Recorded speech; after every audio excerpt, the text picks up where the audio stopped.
Saludo hasta ahora en el programa a Mariano de Alba, asesor senior de International Crisis Group y experto en Derecho Internacional y Diplomacia. Mariano, bienvenido. Gracias por estos minutos con la tarde de NTN 24. Hola, buenas tardes. Muchas gracias por la invitación. Bueno, vamos a hablar de lo que más reciente nos reportaba nuestro periodista en Venezuela, y es que el analista y al final decía que él no creía que Maduro estuviera en Arabia Saudita firmando algún acuerdo energético porque ni siquiera cumple con la cuota de la OPEP ni con la producción de petróleo. Entonces, ¿qué considera usted que estaba haciendo Maduro allá? Bueno, yo creo que es evidente que el gobierno de Nicolás Maduro, más allá de los movimientos que se han dado en el pasado reciente, con, por ejemplo, la licencia que el gobierno estadounidense otorgó a su petrolera Chevron para que pues incrementara su producción petrolera en Venezuela, más allá de eso, yo creo que es evidente que el gobierno de Maduro siempre ha tenido un plan A para tratar de alguna forma de estabilizar la economía venezolana. Y ese plan A pasa en gran medida por tratar de fortalecer los vínculos económicos, los vínculos comerciales con los países orientales, por así decirlo, ¿no? Con países como obviamente China, Rusia, Turquía, Irán, pero también países árabes, como el caso de Arabia Saudita y los Emiratos Árabes Unidos. Yo creo que de alguna forma esta visita es un acercamiento para tratar de reactivar eso, habida cuenta que yo creo que desde el punto de vista del gobierno de Nicolás Maduro, cada vez es más claro de que pues, esa posibilidad de la cual se discutió mucho de un posible levantamiento importante o flexibilización importante de las sanciones estadounidenses,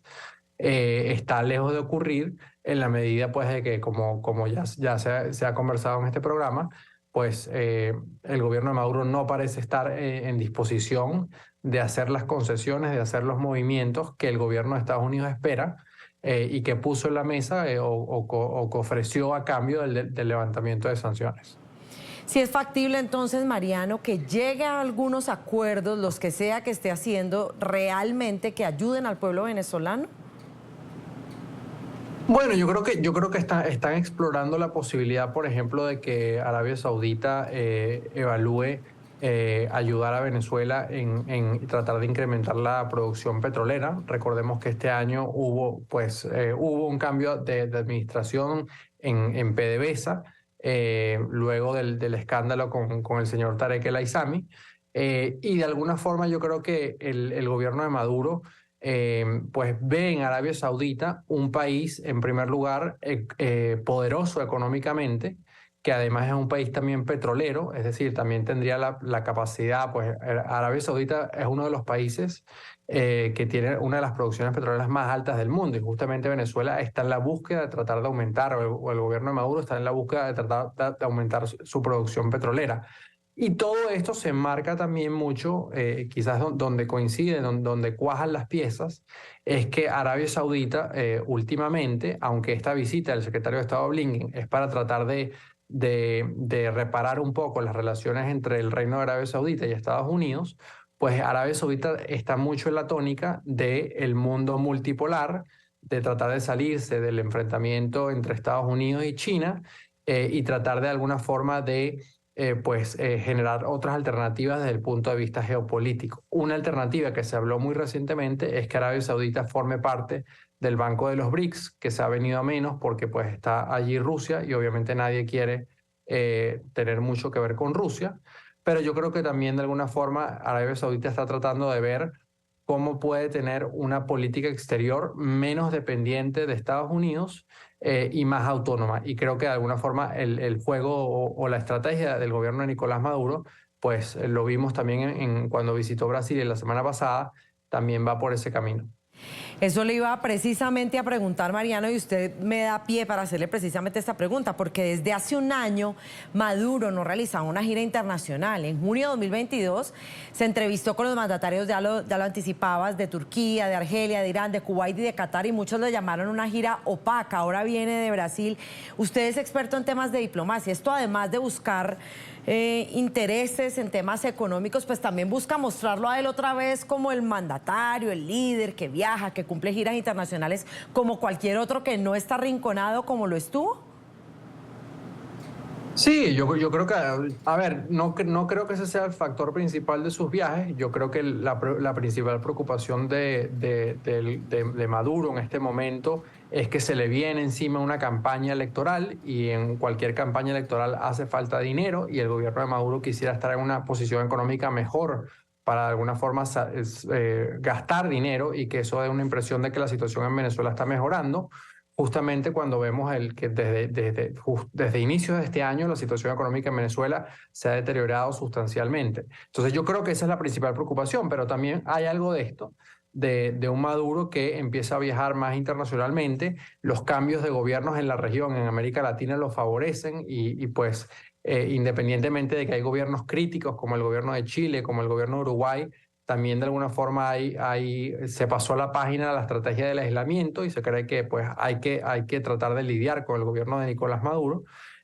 porque es el gobierno que está en el ejercicio efectivo del poder en Venezuela, más allá pues, de todas las denuncias que conocemos y las violaciones de derechos humanos, etcétera, etcétera. Pero de alguna forma también creo que estos viajes internacionales pues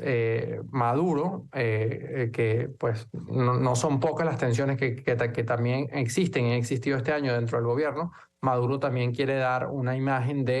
pues de calma, de aplomo, de que está en pleno control de la situación a lo interno del gobierno de Venezuela y hace estos viajes para tratar de reforzar esa imagen. Recordemos que para Maduro y para su gobierno, un elemento que sigue pesando mucho y que los propios funcionarios del gobierno de Maduro han argumentado que le limita mucho a hacer campaña inclusive a recorrer Venezuela, es que la recompensa del gobierno del gobierno de Estados Unidos por cualquier información que lleve a la captura de Maduro por 15 millones de dólares sigue vigente y sigue en pie. Sí, Mariano, lo decías, el Maduro necesita recursos, viene una campaña electoral muy importante para él, decisiva, y cuando se hacen acuerdos o negocios con otros estados, pues hay intereses. ¿Qué interés puede tener Arabia Saudita con Venezuela cuando Venezuela tiene la empresa petrolera quebrada? Además, se necesitan 25.000 millones al año para poder levantarla por 8 años. Eso es una cantidad enorme. ¿Qué interés puede tener entonces Arabia Saudita en Venezuela con esta situación?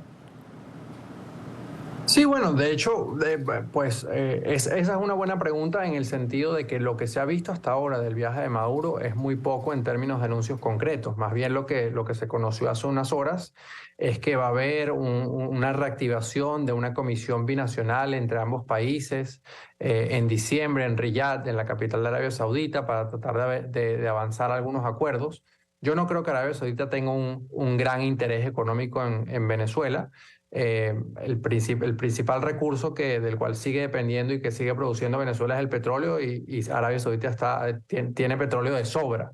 Eh, pero de alguna forma yo creo que Arabia Saudita está viendo esta visita y está viendo estos acercamientos para explorar posibilidades económicas que las hay porque Venezuela pues tiene otros sectores como el sector de la minería, algunas industrias, etcétera, etcétera, que pudiese haber. Pero al mismo tiempo, y como lo asomaba antes, yo creo que desde el punto de vista de Arabia Saudita el interés es más geopolítico, el interés es más de tratar de enviar el mensaje de que Arabia Saudita es un país que no tiene que necesariamente aliarse o formar parte de un bloque de alguna potencia, dígase China o dígase Estados Unidos, sino que más bien forma parte de este grupo de países, como ahí está Brasil, ahí está Turquía, etcétera, etcétera, que quieren tener una política exterior más independiente y que quieren erigirse, en el caso de Arabia Saudita, como un país o una potencia de tamaño mediano que sin ser de las más importantes tiene un poder desde el punto de vista de la geopolítica bastante relevante. Pues muy interesante ese análisis, Mariano de Alba, gracias, asesor senior de International Crisis Group y experto también en Derecho Internacional y Diplomacia. Muy amable por estos minutos con la tarde de NTN 24. Muchísimas gracias por la invitación. Saludos.